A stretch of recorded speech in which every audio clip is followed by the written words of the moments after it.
Mesdames et messieurs, bonjour et surtout soyez les bienvenus à cette autre séquence intitulée Santé au naturel, une idée originale du docteur Njoya. Je suis Jules Lamaré, communicateur et membre de l'Observatoire pour la valorisation de la médecine traditionnelle au Cameroun. Nous accueillons de ce fait le docteur Njoya qui va nous édifier sur l'une des causes de la stérilité féminine, à savoir les trompes bouchées. De quoi s'agit-il effectivement? Nous vous revenons dans un instant en compagnie du docteur Njoya. Merci.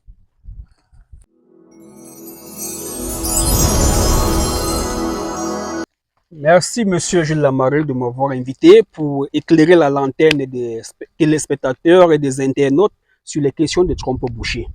Merci, docteur. Justement, vous êtes en train de parler des trompes bouchées. De quoi s'agit-il précisément?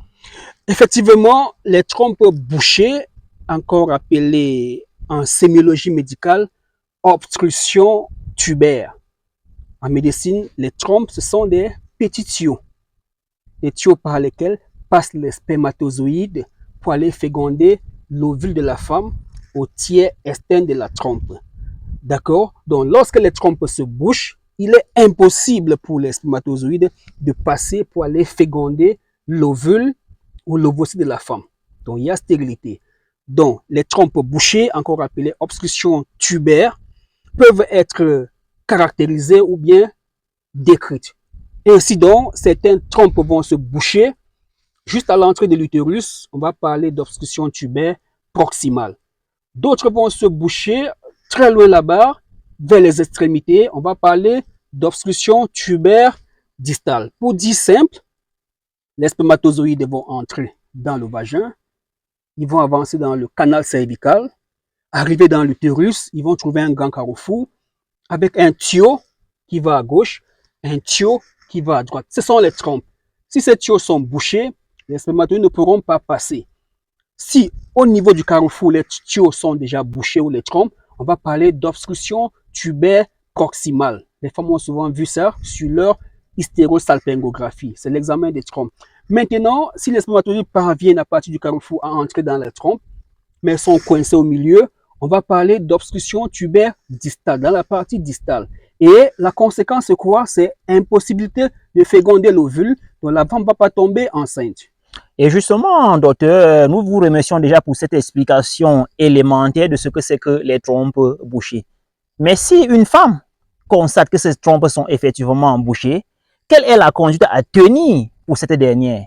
Effectivement, curieusement, elle ne saura jamais que ces trompes sont bouchées. D'accord? Dans la plupart des cas, ça ne fait pas mal. C'est l'art.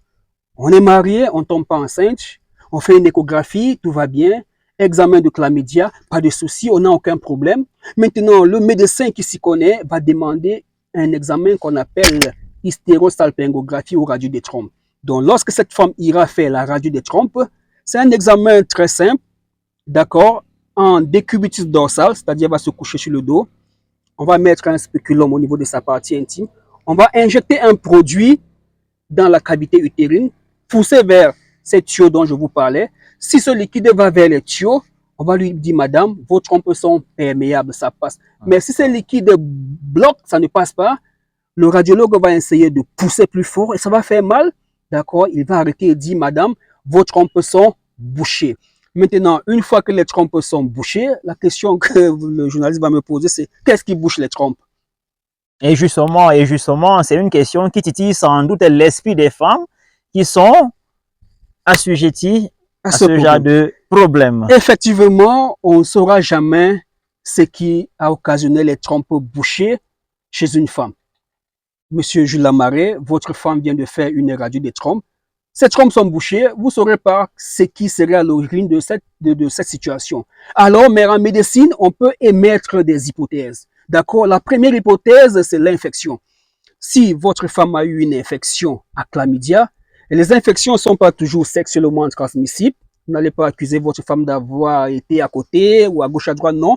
Une mauvaise hygiène intime, d'accord, lors des menstruations, peut laisser passer les bactéries qui vont aller au niveau des trompes, essayer de gratter, faire un peu comme la rouille sur le fer, gratter les trompes sont bouchées.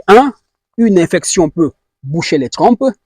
Deuxièmement, une opération, par exemple la césarienne, d'accord, votre femme est tombée enceinte sans problème, elle a accouché, les enfants sont devenus grands, on aimerait faire notre bébé, ça n'arrive pas. Et lorsqu'on va faire la radio des trompes, on se rend compte que les trompes sont bouchées. Qu'est-ce qui s'est passé le jour de la césarienne, lorsqu'on a ouvert le ventre, d'accord, la peau du ventre d'abord, avant de trouver la peau de l'utérus où se trouve le bébé, on a ouvert la peau du ventre, la peau de l'utérus, on a sorti le bébé, d'accord, et on a refermé la peau de l'utérus avec du sang qui suintait à l'intérieur, d'accord, ce sang est allé se loger dans ces tuyaux que j'appelle trompes et qui se sont bouchés. Donc, une césarienne peut être à l'origine des trompes bouchées. Autre chose, il y a ce que j'appelle souvent les interruptions volontaires de grossesse, qu'on appelle vulgairement avortement. Oui, un avortement peut aussi provoquer des trompes bouchées. Vous tombez enceinte, vous ne voulez pas de cet enfant, vous vous faites avorter à l'hôpital, même hôpital général, ou bien au sous-quartier. C'est le même acte qui est posé et le risque, c'est la même chose. Il ne faut pas dire, docteur, non, j'avais fait une interruption volontaire de grossesse, mais c'était chez mon gynécologue. Ça n'a pas de sens. Que ce soit au sous-quartier ou à l'hôpital, c'est le même acte qu'on vient de poser. Quel est l'acte qu'on a posé? On a arraché quelque chose de force, quelque chose qui n'est pas mis de force. Vous avez déjà arraché, monsieur Jules, les gazons dans un terrain de football. Effectivement. Vous avez déjà arraché une herbe dans votre plantation. Est-ce qu'il y a souvent de l'herbe sur les racines? Aucunement. Est-ce qu'il y a souvent la terre sur les racines? Eh bien, bien sûr. Bien sûr. Donc, lorsqu'on a enlevé ce bébé, le bébé quitte avec un peu de votre utérus. Et il peut avoir une bonne cicatrisation comme si de rien n'était. Voilà pourquoi certaines femmes font des avortements et accouchent toujours.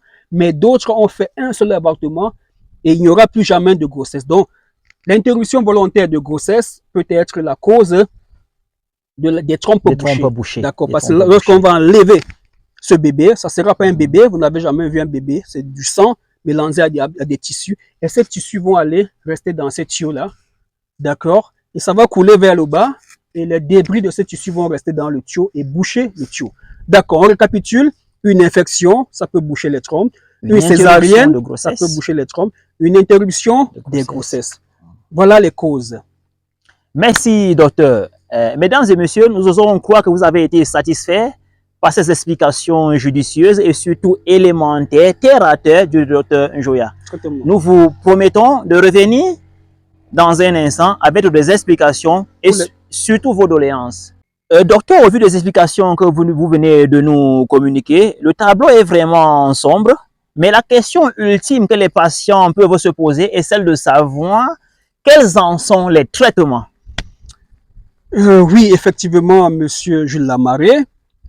Puisque j'ai une double casquette, je suis personnel médico-sanitaire, je maîtrise la médecine des Blancs, appelée médecine conventionnelle. Je maîtrise également la médecine traditionnelle ou naturelle. À l'hôpital, lorsque vos trompes sont bouchées, on vous propose de l'hydrotubation. On injecte un liquide pour essayer de nettoyer. On peut proposer aussi de l'insufflation, c'est comme de l'air, on souffle pour voir si ça va se boucher. Si ça ne marche pas, mesdames, on va devoir opérer vos trompes. Voilà l'approche thérapeutique à l'hôpital. Et si vous refusez l'opération, on va vous proposer une interruption, on va vous proposer une assistance à la on va vous proposer une FIV, une fécondation in vitro. D'accord? Et si vous refusez cela, alors retournez-vous en médecine traditionnelle. Nous aussi, nous avons des traitements. Et parlant de traitements, le docteur Njoya est l'une des personnes indiquées pour l'approche traditionnelle des trompes bouchées. Nous avons notre ovule traditionnel, notre remède pour se purger et notre remède à boire pour dégager les trompes qui sont bouchées, faire sortir la saleté, les sérosités. Les personnes reparties dans les 4 coins du monde entier qui ont essayé ce traitement savent de quoi je parle. Donc nous avons notre ovule traditionnel que la femme va mettre dans sa partie intime, des remèdes à boire, des remèdes à se purger pour pouvoir déboucher les trompes. Voilà l'approche traditionnelle de cette médecine. D'accord, mesdames et messieurs, une fois de plus, vous venez de suivre les explications judicieuses de Dr Njoya en ce qui concerne les trompes bouchées. Quant au traitement, aucune inquiétude. La plupart d'entre vous connaissent déjà sa situation géographique. C'est à Douala, au Cameroun, au quartier Ndobon plus précisément. Ses contacts sont les suivants. Merci.